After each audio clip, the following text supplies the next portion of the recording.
भाइयों और बहनों नमस्कार।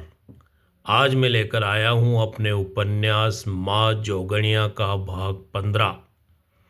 कोटा से लगभग 100 किलोमीटर दूर स्थित है जोगणिया माता का मंदिर। अरावली की पहाड़ियों के ऊपर माल पर्वत पर विराजमान माता जन जन का कल्याण करती है। अमीर गरीब सभी तरह के भक्त माता के द्वार पर पहुँचते हैं। माता सबकी मनोकामना पूर्ण करती है। इसी लोकमान्यता को शब्द देती है यह कृति माँ जोगणिया को नमन। सुबह 7 बजते बजते बालू और सोम हॉस्टल में पहुंच गए। कमरे में पहुंचकर उन्होंने अपने धूल से सने फटे पुराने कपड़े उतार कर एक तरफ टांगे। रात भर की नींद व थकावट के मारे शरीर चूर चूर हो रहा था, लेकिन आज उनका मन नई ऊर्जा से भरा हुआ था। उनकी जेब में यूनिवर्सिटी की फ़ीस के रुपए जमा हो गए थे और आज कॉलेज में जाकर उन्हें अपनी फ़ीस जमा करनी थी। सोम के मन में प्रसन्नता का एक विशेष कारण और था। रात को उसे श्रेया के दर्शन हुए थे। उसने उससे बातें की थी। रात वाली घटना रह रहकर उसके दिमाग में प्रकट हो रही थी और उसे अभी भी रोमांचित कर रही थी। कपड़े उतारकर दोनों कॉलेज जाने के लिए तैयार होने लगे। 8 बजने से पहले ही सोम तैयार होकर कमरे से बाहर निकल गया। तेज कदमों से चलता हुआ वह गणेश टी स्टॉल पर आ पहुंचा। खड़े खड़े ही उसने एक कप चाय पी। कॉलेज खुलने का समय हो गया था। सड़क पर छात्र छात्राओं की भीड़ बढ़ने लगी थी। गणेश राम को चाय के पैसे चुकाकर सोम फुटपाथ पर कॉलेज की ओर चल पड़ा। वह गेट के नज़दीक आकर सिटी बस स्टैंड पर खड़ा हो गया और श्रेया सिंह की प्रतीक्षा करने लगा। थोड़ी ही देर बाद दूर आती हुई लाल रंग की लंबी होंडा कार को देखकर उसकी आंखें चमक उठी। वह रोमांचित होने लगा। कुछ ही क्षणों बाद कार कॉलेज के गेट के सामने आ खड़ी हुई। आगे बैठे हुए गार्ड ने नीचे उतरकर कार के पीछे का गेट खोला। दूसरे ही क्षण श्रेया ने बाहर कदम रखा। लाल रंग का टॉप और काले रंग की जीन्स, किताबों का बैग कंधे पर टांग कर वह गेट में प्रविष्ट हो गई। थोड़ी देर बाद ही गेट के अंदर सोम भी प्रविष्ट हो गया। घंटी बजने के कुछ क्षणों बाद ही प्रोफेसर राधेश्याम मेहता ने कक्षा में प्रवेश किया। उनके सम्मान में सभी छात्र छात्राएं खड़े हो गए। अपनी सीट पर जाकर प्रोफेसर साहब बोले, सिट डाउन। प्रोफेसर साहब का आदेश सुनकर सभी छात्र छात्राएं शांतिपूर्वक बैठ गए। प्रोफेसर ने रजिस्टर खोला और अटेंडेंस लेने लगे। जिस छात्र छात्रा का नाम प्रोफेसर साहब पुकारते वह हाथ उठाकर अपनी उपस्थिति दर्ज करवाता। कई लड़के लड़कियों का नाम पुकारने के बाद उन्होंने सोम का नाम पुकारा। सोम खड़ा हुआ और अपना दाहिना हाथ ऊपर उठाकर बोला, यस सर। सोम की आवाज़ सुनकर प्रोफेसर चौंक पड़े। आंखों पर चढ़ा हुआ चश्मा उतार कर उन्होंने सोम को घूरा। प्रोफेसर की आंखों में देखकर सोम सहम गया। उसकी नज़रें ज़मीन में गड़ गई। सोम, तुम 4 दिनों के बाद कक्षा में उपस्थित हुए हो। क्या बात है, कहाँ चला गया था तू? सर, मैं यूनिवर्सिटी की फ़ीस लेने के लिए गांव गया था। माँ ने बड़ी कठिनता से रुपयों का इंतज़ाम किया है। अच्छा, तो तू फीस के रुपए लेने के लिए गांव गया था। मुझे भी तेरी फीस की चिंता हो रही थी सोम। जा तू अभी ऑफिस में जाकर अपनी फ़ीस व फॉर्म जमा करके आ जा। कक्षा के सारे बच्चों के फॉर्म व फीस जमा हो चुके हैं, केवल तू ही बचा है। ठीक है सर, मैं अभी अपनी फ़ीस जमा करवा कर वापस आता हूँ। यह कहकर सोम ने बैग में से अपना फॉर्म निकाला और चल पड़ा। कक्षा से बाहर निकलते हुए सहसा उसकी नज़रें आगे की पंक्ति में बैठी हुई श्रेया पर पड़ गई। वह उसकी ओर देखकर मंद मंद मुस्कुरा रही थी। श्रेया की आंखों में देखकर सोम के होठों पर भी मुस्कान उभर आई। मुस्कुराता हुआ वह तेज कदमों से कक्षा से बाहर निकल गया। थोड़ी देर बाद ही सोम अपनी फीस व फॉर्म जमा करके कक्षा में लौट आया। प्रोफेसर राधेश्याम सर ने ब्लैक बोर्ड पर नया चैप्टर लिखा, कॉम्प्लेक्स नंबर। पीछे की सीट पर बैठा हुआ सोम ध्यानपूर्वक प्रोफेसर का लेक्चर सुनने लगा। प्रोफेसर पहले फॉर्मूले को ब्लैक बोर्ड पर लिखते थे, और फिर आगे आकर स्पष्ट स्पष्ट शब्दों में उसकी व्याख्या करते थे।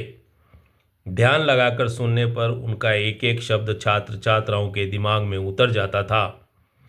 सोम भी प्रोफेसर साहब की बात को ध्यानपूर्वक सुन रहा था, परंतु रात भर की नींद व थकान के कारण बार बार उसकी आंखें मूंद जाती थी और प्रोफेसर साहब की आवाज़ सुनकर फिर खुल जाती थी। सोम को बार बार नींद के झटके आते हुए देखकर प्रोफेसर ने उसे पुकारा। सोम, लगता है तुम्हारी तबीयत ठीक नहीं है। मैं ठीक हूँ सर। चित्तौड़ आने के लिए सुबह जल्दी उठना पड़ता था, इसलिए मेरी नींद पूरी नहीं हुई है। अच्छा अच्छा, यह बात है। सुबह कितने बजे उठे हो तुम? सर, चिंता के मारे सुबह 3 बजे ही मेरी नींद खुल गई थी। देखो, ज़्यादा चिंता करना ठीक नहीं है। जाओ, बाथरूम में जाओ और ठंडे पानी से मुंह धोकर आओ। प्रोफेसर साहब का आदेश सुनकर सोम उठ खड़ा हुआ। सहसा आगे की पंक्ति में बैठी हुई श्रेया उसे उससे उसकी नज़रें मिल गई। उसकी ओर देखकर वह मन मन मुस्कुरा रही थी। सोम के होठों पर भी हल्की मुस्कान उभर आई। तेज कदमों से चलता हुआ कक्षा से बाहर निकल गया। बाथरूम में जाकर उसने ठंडे पानी से मुंह धोया। रात भर की नींद की कमी के कारण से जलती हुई उसकी आंखों को राहत महसूस हुई। थोड़ी देर बाद ही वह वापस कक्षा में लौट आया। उसके सीट पर बैठते ही प्रोफेसर साहब ने फिर अपना लेक्चर शुरू कर दिया। 3 घंटे का समय बड़ी कठिनता से गुजरा। नींद के झोंके बार बार सोम को परेशान कर रहे थे। लंच की घंटी बजी तो सोम ने राहत की सांस ली। छात्र छात्राओं की भीड़ के साथ सोम फुर्ती से कक्षा से बाहर निकल गया।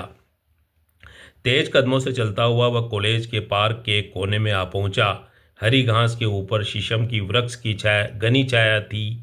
पार्क के इस एकांत कोने में सोम साफ सुथरी जगह पर बैठ गया। फिर उसने अपने बैग का तकिया लगाया और लेट गया। उसके थके हारे नींद से बोझिल बोझिल शरीर को गहरा सुकून मिला। उसके पास पूरा 1 घंटे का समय था। आंखें मूंद कर वह सोने का प्रयास करने लगा। थोड़ी ही देर में उसे नींद आ गई।